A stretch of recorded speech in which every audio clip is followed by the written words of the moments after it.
Sangat heroik perjuangan pemilik produk kosmetik, pasangan Henny Sagara dan Iwa Wahyudin untuk mendapatkan keadilan demi membersihkan nama baik mereka dan juga produk kosmetiknya yang selama ini sudah mereka hasilkan dari dugaan fitnah dan pencemaran nama baik oleh pihak-pihak tidak bertanggung jawab. Mereka terus berjuang sengit di ranah hukum melalui Pengadilan Negeri Bandung untuk mendapatkan keadilan dan juga meminta pertanggungjawaban kepada orang-orang yang sudah melakukan dugaan pencemaran nama baik yang diduga dilakukan oleh terdakwa bernama Ferry Marjani dan Restu Rizky Ramdhani. Dan yang dirasa paling merugikan pihak mereka adalah adanya konten yang diduga dibuat oleh dua terdakwa, yaitu menuding Henny Sagara diduga sebagai mafia skincare. Keduanya, pada hari Kamis tanggal 11 Juni 2026, menjalani sidang dengan agenda mendengar keterangan dari saksi pelapor, yaitu Iwa Wahyudin selaku suami Henny Sagara. Dalam agenda sidang yang bertujuan mencari informasi dari saksi pelapor, suami Henny Sagara dengan lugas dan tegas mengungkap bahwa dirinya dan sang istri mengalami kerugian yang luar biasa akibat dugaan konten yang diduga dibuat oleh Ferry Marjani dan Restu Rizky Ramdhani.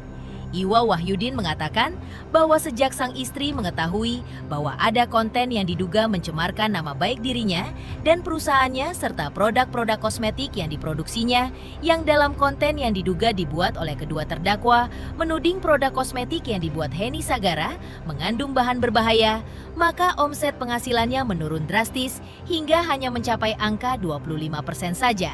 Tak hanya menurunnya omset penjualan produk yang dihasilkan, kerugian lain yang dialami oleh Henny Sagara menurut pengakuan sang suami adalah kerugian secara psikis dan sang istri menderita depresi luar biasa. Pasalnya, pada saat kasus dugaan pencemaran nama baik melalui postingan yang diduga dibuat oleh kedua terdakwa dengan kondisi Henny Sagara ketika itu sedang hamil. Berikut kesaksian Iwa Wahyudin, suami Henny Sagara, yang sedang memperjuangkan keadilan dan membersihkan nama baik istri dan keluarganya dan perusahaannya serta produk-produk kosmetik yang mereka hasilkan.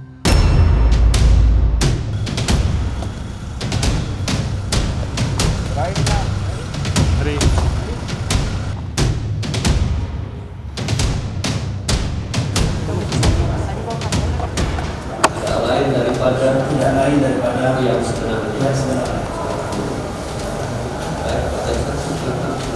Terima kasih. Saudara lihat sendiri atau awalnya ada yang ngasih tahu? Saya diberitahu oleh istri saya sendiri. Lalu ada beberapa narasi yang menyatakan sesuatu yang tidak sebenarnya. Gampang? Ya, tentu saja dampaknya sangat luas. Pak, istri saya mengalami depresi yang luar biasa, stres. Saya jelaskan tadi di depan majelis hakim bahwa memang istri saya mengalami tekanan psikis yang sangat berat waktu itu karena postingan-postingan tersebut telah membuat fitnah dan black campaign dengan narasi-narasi yang tidak sebenarnya. Yang namanya perempuan sedang hamil mungkin secara psikologis juga kan hormon dan lain-lain juga berbeda. Dampak dari penurunan omset gara-gara postingan tersebut. Ya kira-kira menurun sekitar 75%. Usai memberikan keterangan kepada jaksa penuntut umum, kini giliran penasehat hukum dari kedua terdakwa yang menyampaikan pertanyaan kepada suami dari Henny Sagara. Dan inilah pertanyaan yang mengejutkan dari penasehat hukum kedua terdakwa yang ditujukan kepada Iwa Wahyudin. Dan terungkap pula harapan dari Iwa Wahyudin selaku suami dari Henny Sagara bahwa siapapun dalang dan otak di balik dugaan pencemaran nama baik yang diduga dilakukan dua terdakwa ini dan satu terdakwa Agus Nafili yang sudah divonis 2 tahun penjara dapat terbongkar dan dapat diseret ke pengadilan untuk mempertanggungjawabkan perbuatannya di muka hukum. Apakah pernah saudara mendengar perdebatan atau perseteruan antara Dr. Oki dan Dr. Lee di akun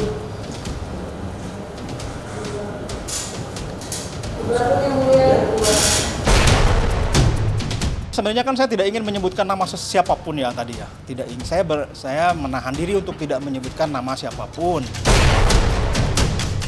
Sekelompok orang atau siapapun itu yang menjadi inisiator atau penyandang dana atau pemberi perintah, hakim tadi sudah menyatakan silakan ditindaklanjuti oleh jaksa. Artinya itu kan sesuatu yang memang harus dilaksanakan oleh jaksa untuk membuka lagi tabir dari perkara ini supaya lebih terang benderang. Dan ketika sidang lanjutan atas dua terdakwa Ferry Marjani dan Restu Rizky Ramdhani di Pengadilan Negeri Bandung kemarin selesai, keduanya tidak memilih diam dan memberikan jawaban apapun atas pertanyaan awak media. Kedua hanya memilih diam 1000 bahasa ketika digelandang petugas kembali ke mobil tahanan. Sementara itu, suami Heni Sagara yaitu Iwa Wahyudin sebelum hakim menutup sidang menyampaikan permohonannya agar fakta-fakta yang belum terungkap di persidangan, terutama terkait adanya dugaan otak dan dalang dari dugaan pelaku pencemaran nama baik, dapat diungkap dengan terang benderang di persidangan. Suami Heni Sagara pun mengatakan bahwa pihaknya tidak akan gentar sedikit pun untuk mengejar dan membongkar siapapun otak di balik dugaan pencemaran nama baik yang sudah merugikan nama baik pihaknya, baik dari segi materi maupun non-materi. Bersama keadilan, mohon majelis hakim dapat mempertimbangkan untuk menganalisa semua berita acara pemeriksaan dari terdakwa, apakah di situ ada aliran dana atau apapun itu, dan selayaknya mungkin bersama keadilan yang bersangkutan yang memberikan aliran dana, yang menyuruh, yang membantu melakukan, kemudian yang berinisiasi atas persidangan ini untuk dihadirkan juga di persidangan ini. Bang, tanggal berapa sidang ini, Bang? Tanggal berapa sidang ini? Hah? Pada akhirnya nanti di persidangan akan terbongkar, akan terbuka siapa dalang dari semua ini, siapa yang mentransfer, siapa otaknya. Itu kan menjadi secara natural itu adalah mekanisme dari persidangan itu sendiri. Mereka itu alias terdakwa itu adalah buzzer yang tentunya tidak kenal dengan klien kami, bergerak dikarenakan ada suruhan orang lain. Ya. Karena itu klien kami meminta supaya orang-orang yang berkaitan dengan ini yang mentransfer semuanya juga bisa dijadikan saksi ataupun bahkan bisa perkara itu disidik kembali. Suami Heni Sagara pun kembali dengan tegas mengungkap harapannya terkait proses hukum lanjutan, di mana pihaknya tak hanya berhenti pada dua terdakwa ini saja, tapi juga berusaha menyeret pihak yang diduga sebagai penyandang dana dan dalang di balik buzzer-buzzer yang saat ini mulai terbongkar. Selain itu, menurut kuasa hukum Heni Sagara, tuduhan bahwa kliennya adalah mafia skincare jelas-jelas merupakan fitnah keji dan pencemaran nama baik. Bahkan tudingan yang mengatakan bahwa Heni Sagara adalah mafia skincare jelas-jelas tidak terbukti. Fitnah lainnya yang mengatakan bahwa produk dari kosmetik yang dihasilkan oleh perusahaan dan pabrik kosmetik yang dimiliki oleh Heni Sagara mengandung produk berbahaya jelas tidak ada buktinya. Karena dampak yang telah terjadi pada Heni Sagara dan suami, serta produk-produk yang dihasilkan adalah omset penjualannya turun dengan sangat signifikan. Dan tentu saja, pihaknya berharap agar semua terduga pelaku yang telah diduga telah merugikan nama baik Heni Sagara dihukum seberat-beratnya. Sangat tidak adil kalau yang diadili hanya buzzer-buzzer ini, tetapi otak di balik ini, penyandang dana dan inisiator yang berniat untuk menghancurkan kami, sesungguhnya itu tidak dilibatkan, artinya tidak dimintain pertanggungjawaban. Untuk para terdakwa jangan menumbalkan diri sendiri, nanti juga akan terungkap gitu, apapun kebohongannya akan terungkap. Karena di sini kita clue-cluenya sudah muncul, sudah semakin mengerucut lah. Itu aja.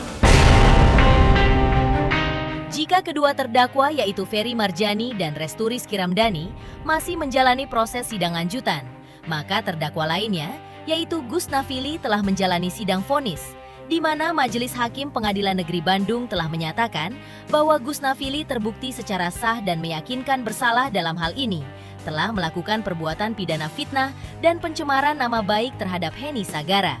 Karena itu, Majelis Hakim Pengadilan Negeri Bandung menjatuhkan vonis kepada Gus Nafili hukuman penjara selama 2 tahun dan juga denda 100 juta rupiah dengan subsidiar atau diganti dengan kurungan penjara selama 50 hari.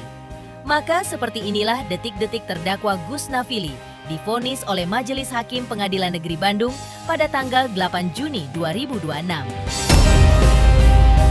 Mengadili menyatakan terdakwa Gus Nafili oleh kementerian yang menyelenggarakan urusan pemerintahan di bidang komunikasi digital. Uang terdakwa membayar sebesar 5.000 rupiah. Demikian diputuskan. Lalu seperti apa respon dari Gus Nafili usai divonis Majelis Hakim 2 tahun penjara dan denda 100 juta rupiah, subsidiar 50 hari penjara? Seperti inilah reaksinya. Dia siap dengan ikhlas. Berkonsultasi dengan Udah ikhlas. Udah. Dan usai mendengar langsung dan menghadiri sidang vonis dari terdakwa Gus Nafili, dengan tegas Heni Sagara didampingi suaminya mengaku puas dengan putusan dari majelis hakim karena sesuai dengan tuntutan jaksa. Hal ini membuktikan bahwa semua yang dituduhkan kepada Gus Nafili benar adanya, bahwa yang bersangkutan telah terbukti melakukan fitnah keji dan pencemaran nama baik terhadap Heni Sagara. Kalau yang untuk Gus Nafili ini saya tidak terlalu yang ngotot gitu kan, karena ini tidak ada hubungannya sama bos-bos buzzer. Ini hanya fans Nikita Mirzani. Tuntutan dari jaksa atau dakwaan dari jaksa itu terbukti. Itu yang paling penting menurut saya, bahwa selama ini isu liar yang mendiskreditkan istri saya, mendiskreditkan pabrik, mendiskreditkan perusahaan itu semuanya fitnah dan direkayasa.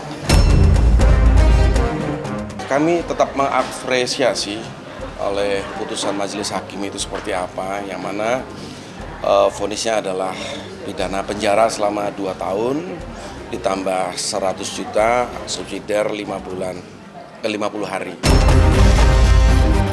Bagi Heni Sagara yang mengetahui bahwa Gus Nafili diduga melakukan tindak pidana fitnah dan pencemaran nama baik itu dilandaskan pada kesadaran dirinya sebagai seorang fans dari Nikita Mirzani, maka Heni Sagara sebagai korban pun mengingatkan kepada semua fans Nikita Mirzani agar apa yang terjadi Gus Nafili dijadikan sebagai pelajaran dan tidak melakukan seperti apa yang telah dilakukannya, karena resikonya akan berujung di penjara.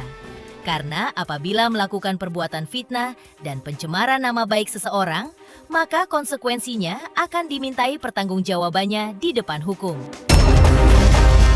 Juga jadi pelajaran gitu kan, buat fans-fans Nikita Mirzani yang lainnya.